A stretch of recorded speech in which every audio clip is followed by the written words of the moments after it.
in the middle of a world torn apart by war, where alliances are forged in blood and the line between friend and foe is as shifting as the sands, there was a man who would carve his name into the history of a revolution. His name, T.E. Lawrence. But in these lands, they called him something else. They called him Al-Aqaba, a name that would echo in the deserts, whispered by those who fought for freedom, and feared by those who sought to crush it. I've always wondered what it must have been like, stepping onto that dusty, sun-baked land, the kind of land where time doesn't move forward. It just is. The air is thick with history, with pain, with the promise of something more. It was 1916. The world was already drenched in the blood of soldiers fighting in trenches across Europe. But far from that chaos, in the deserts of Arabia, something was stirring. The Arabs, oppressed under the iron rule of the Ottoman Empire, were ready to rise up. They needed a leader, a symbol, and that's where Lawrence came in.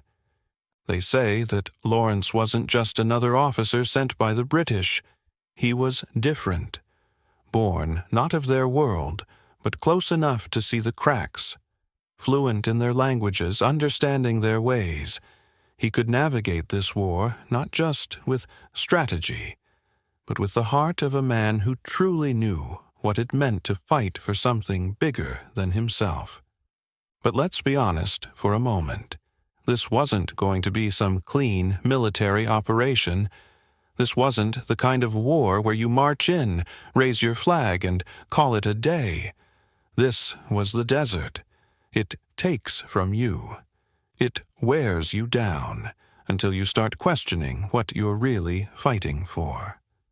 Lawrence knew this, and yet, in 1917, when he was given the impossible task of capturing Aqaba, a fortress protected by cliffs and the sea, he didn't hesitate.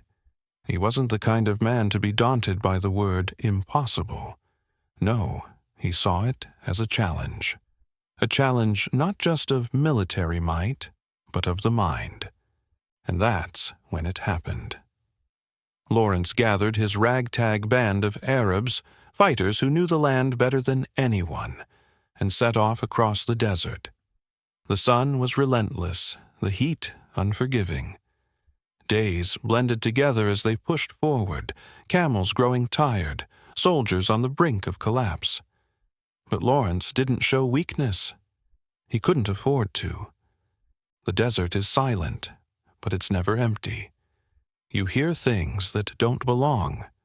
The crackle of the wind, the distant thunder of an approaching storm, the scurry of unseen creatures beneath the sand. Every footstep feels like an eternity. Every breath feels like the last. And still, Lawrence led them forward. They say the desert doesn't just test your body, it tests your soul. You either break under the weight of it, or you rise like the dunes that stretch out before you. Aqaba wasn't just a target. It was a statement, a test.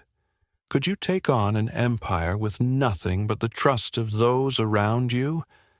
And then, just when they thought the odds were too much, when it seemed like the desert might swallow them whole, the impossible happened. Lawrence led his men in a silent strike from the rear. No one saw it coming. The Ottomans were expecting the attack from the sea, from the front. But the land, that's where Lawrence had played his cards right. They hit them hard. A few small units, swift, deadly, struck fast, like shadows in the night. And when the dust settled, Aqaba had fallen. The Ottomans, fools, had underestimated the power of a man who had come to understand the desert, its people, and its ways. Victory. A victory that could have changed everything. The Arabs, once fragmented, now had a symbol, a leader. And Lawrence, well, he was no longer just an officer. He was something else, a man who stood between two worlds, a bridge between cultures, a symbol of hope for one and a tool for the other. But here's the thing, victory doesn't always come with a clean slate. After the battle, after the cheering died down, the political games began. The promises of independence, the ones Lawrence had fought for, they were nothing more than paper agreements. The British had their own interests, their own plans. And the Arabs, well, they were left in the dust.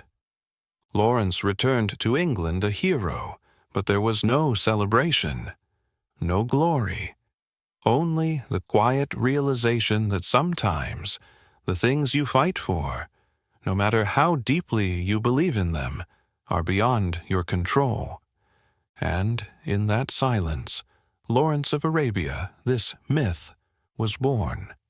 A man who fought not for his own glory, but for a cause that wasn't his own, and in the end lost everything to the weight of politics and broken promises.